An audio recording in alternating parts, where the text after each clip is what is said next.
A vote for Trump is a vote for hate!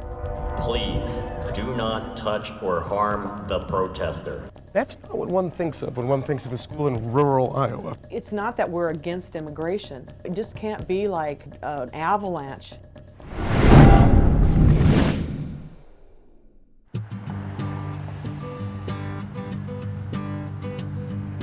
The Iowa caucuses are the first ballots cast in the 2016 presidential election, ultimately determining both the Republican and Democratic Party nominees. Should I get some of the Jeb sunglasses? Because of its unique place in the election calendar, candidates spend months here shaking hands, kissing babies, and accumulating votes. While it might not always predict the party's winner, it sets the tone of the race going forward. And this election cycle, the immigration rhetoric in Iowa has been particularly harsh. Kenya Calderon is a junior at Drake University's business school. She's also a dreamer, an undocumented young adult who was brought to the United States as a child by her parents, and who, under an executive order from President Obama, is permitted to work and attend university. This campaign's inflammatory rhetoric about undocumented immigrants has turned her into a political activist.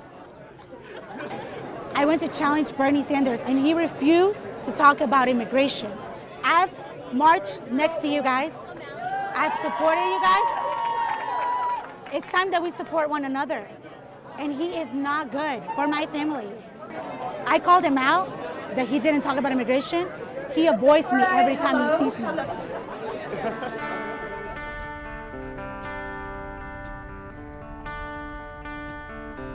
So we're pulling into Marshalltown, Iowa, about an hour from Des Moines. And Marshalltown is a very small town that is about to host a very large rally for Republican presidential candidate and frontrunner in the Iowa caucuses, Donald Trump. Now, we've come to Marshalltown to see what type of person would come out on a Tuesday afternoon on a very, very bitter, cold day to support a New York billionaire in his quixotic attempt for the American presidency.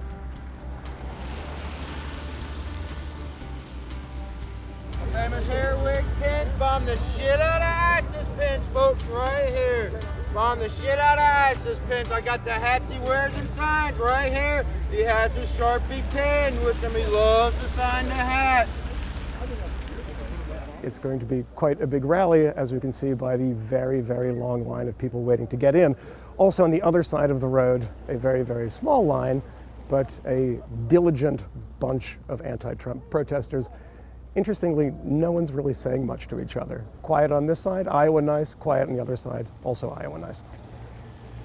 I'm a Trump Cruise supporter. Okay. I'm still holding out for a Trump Cruise ticket, despite what he's saying on the trail. So what is it that brings you to Donald Trump? What is the one issue? Is there one issue? Immigration. We should not be putting one dime to any illegals or immigrants, refugees. We're paying for their health care, their sex change operations, and God knows whatever else we're paying for. This year's election is not about conservative or liberal, it's about Americans. You know, we've got to protect America first. A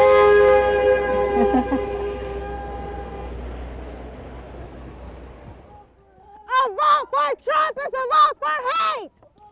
You are out here agitating, and you can't participate in this caucus, can you? Exactly. You're saying that the people that support Donald Trump, who will probably win this caucus for Republicans, are hateful. What's the response you get from Iowans? Or Trump supporters, Trump supporting Iowans? They think we're nuts. Okay, Latinos, I'm gonna need you to say this really loud. Education, not deportation! Education, not deportation! Ladies and gentlemen, we all know that as President of the United States, Mr. Trump will continue his lifelong defense of the right of free speech in America. However, some people have taken advantage of Mr. Trump's hospitality by choosing to disrupt his rallies by using them as an opportunity to promote their own political messages. While they certainly have the right to free speech, this is a private event paid for by Mr. Trump. If a protester starts demonstrating in the area around you, please do not touch or harm the protester. This is a peaceful rally. In order to notify the law enforcement officers of the location of the protester, please hold a rally sign over your head and start chanting, "Trump, Trump, Trump." Ask the people around you to do likewise until the officer removes the protester. Thank you for helping us make America great again. Here he is. He's going to be your next president with your support. You know, they wanted to build a wall 12 years ago, 13 years ago, and one of the reasons it couldn't get built, you wouldn't believe it, they couldn't get an approved environmental impact statement. Do you believe it? I say the wall's going to be built. We're going to build the wall. It's going to be a real wall. It's going to be a big wall. People aren't coming through. And by the way, people can come in, but they have to come into our country legally. Legally. They got to come in legally. But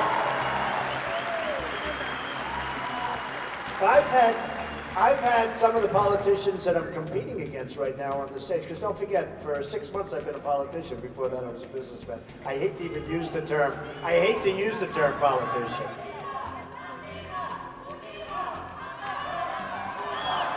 Well, folks,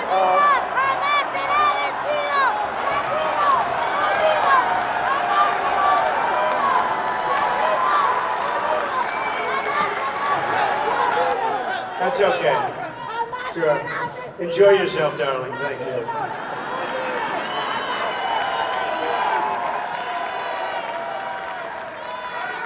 You know the shame with all of these people here, a couple of people. When I do my activism work, I'm very realistic. You see a lot of the activists say citizenship now.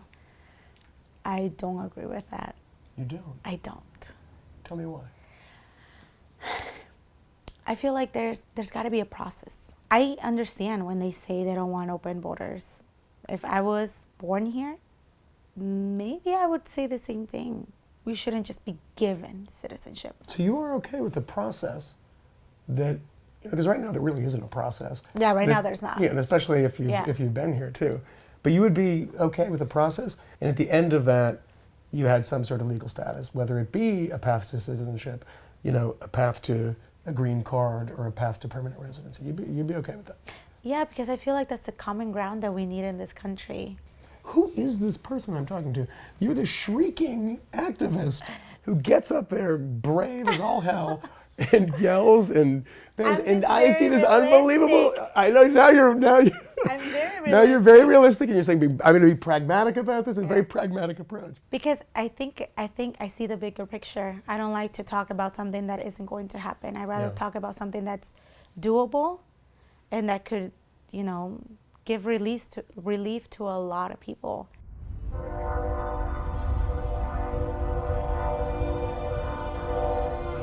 The number of Latinos in Iowa has doubled in the last decade, but they're not just flocking to urban centers like Des Moines. The once lily-white heartland of rural Iowa has been radically transformed by immigration. With all this campaign rhetoric about building walls on the southern border with Mexico, we tend not to associate immigration with small towns in rural Iowa. But here in Storm Lake, the immigrant population is increasing, and some people say that it's over 50%. But we can't really know for sure because so many of those families are undocumented. What we do know for sure is that the town's meatpacking industry has drawn thousands of immigrants with the promise of work. In Storm Lake, these changing demographics are on stark display at its elementary school. When we first built the building, I had a parent, and she'd been in our community for a long time. And she's Latino, spoke English and Spanish, and she wanted me to hang a Mexican flag on the flagpole. And I looked at her and I smiled and I said, well, then we're going to have to hang an Irish flag, because I'm Irish, and we're going to have to hang a Sudanese flag. I went through all the languages and all the cultures in our school, and I said, I don't think we're going to have room for all those flags. I have an idea. And she goes, what's that? And I go, we're going to put up 2 flags. She goes, oh, see, Mexico and Iowa, or Mexico and United States. I go, no, we're going to put United States and Iowa, because that represents all of us. This is the most diverse school in Iowa. Hey, how are you guys? Where are you heading? Oh, have fun. So what is the demographic breakdown of the school? Like the percentage of each? Percentage, yeah, we roughly. We have probably 59% Latino. Okay. Oh, about 9% African American. Around 10% Southeast Asian of different. And then... so we're at 80% now. 82. 82% now. Mm-hmm. And then there's sort of 18% white, is that about right? Mm-hmm. That's not what one thinks of when one thinks of a school in rural Iowa. Here we go. All right. Now find the This is K through 4. Okay. How many students are 900 here? students. 900 students in K through 4? Mm-hmm. Is that, it seems big to me. Is that big? That's big.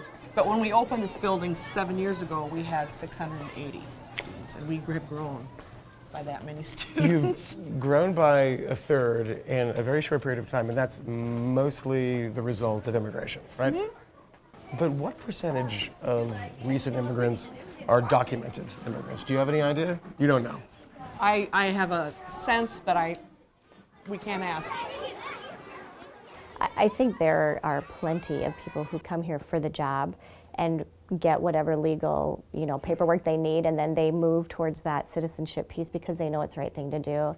I'd be very curious to know the actual numbers of how many are actually illegal here. Is it mostly Mexican? Yes.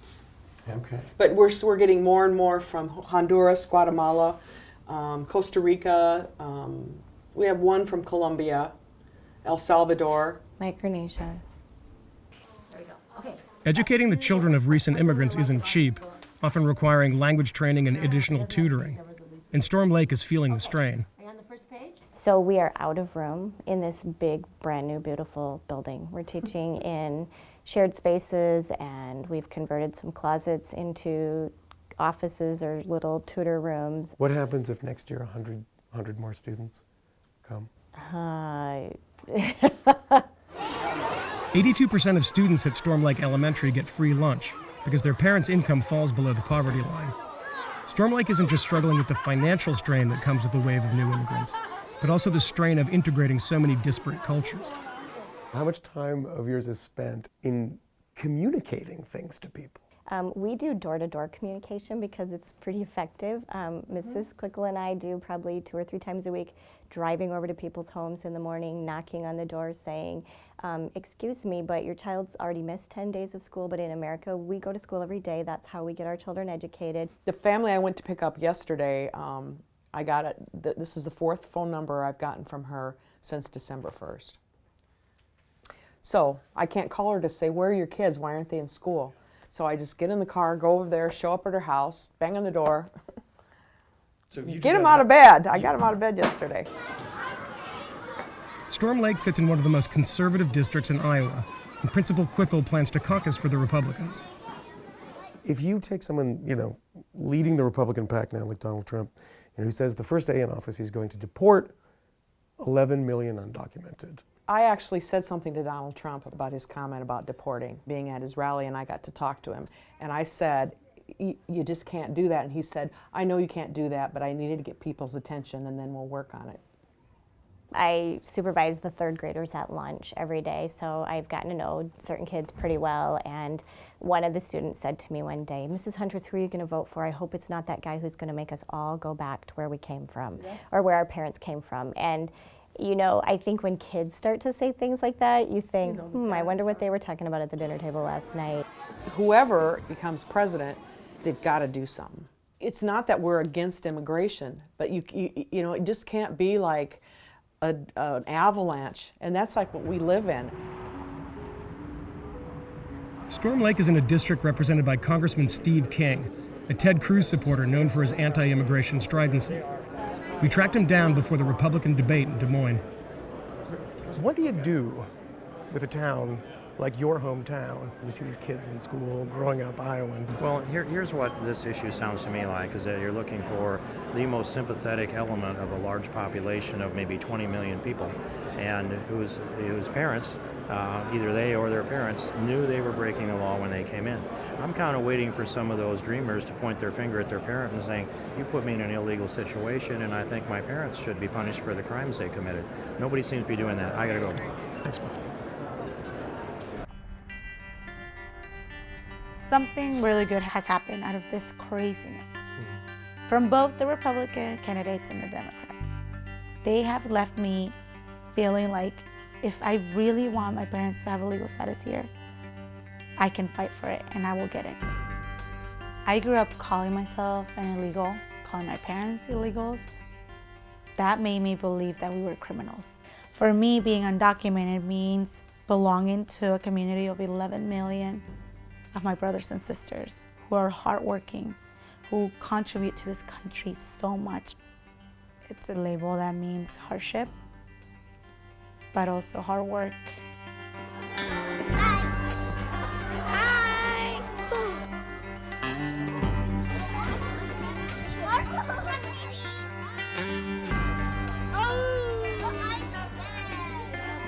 Hi.